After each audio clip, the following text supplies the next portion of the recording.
టాలీవుడ్ నుంచి చాలా సీక్వెల్స్ పెండింగ్లో ఉన్నాయి. అయితే అన్నింటికంటే క్రేజ్ ఎక్కువగా ఉన్న సీక్వెల్స్ మాత్రం దేవర అండ్ సలార్ సీక్వెల్. కొంతకాలంగా ఈ రెండు pan India blockbuster sequels పై కన్ఫ్యూజన్ కంటిన్యూ అవుతోంది. అది ఇప్పుడు ఆల్మోస్ట్ క్లియర్ అయింది. సలార్, దేవర ఇద్దరు తిరిగి వచ్చేందుకు సిద్ధమవుతున్నారు. పుష్ప 2 కలెక్షన్స్ రికార్డ్స్ చూసిన తర్వాత పెండింగ్ లో ఉన్న సీక్వెల్స్ పై ఫోకస్ పెడుతున్నారు pan India directors and producers.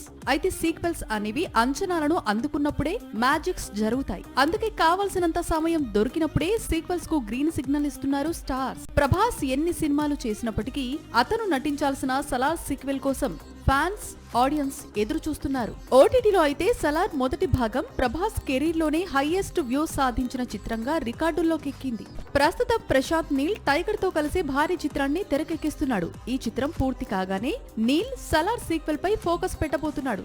ఈ విషయాన్ని సలార్ నిర్మాత కన్ఫర్మ్ చేశాడు. అన్ని కుదిరితే వచ్చే ఏడాది సలార్ సీక్వెల్ సెట్స్ పైకి వెళ్లడం ఖాయంగా కనిపిస్తోంది. సలార్ 2 నెక్స్ట్ లెవెల్లో ఉండనుందని, తన కెరీర్ లో బెస్ట్ ఫిల్మ్ కానుందని గతంలోనే స్టేట్మెంట్ ఇచ్చాడు నీల్.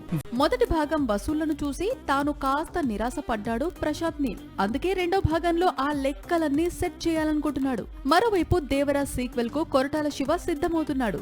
నీల్ సలార్ సీక్వెల్ పై ఫోకస్ పెట్టగానే ఎన్టీఆర్ ఇమీడియట్ గా వెళ్లి దేవర 2 సెట్ లో జాయిన్ కానున్నాడు. ఇదే ఏడాది దేవర సీక్వెల్ చిత్రీకరణ ప్రారంభం కానుంది.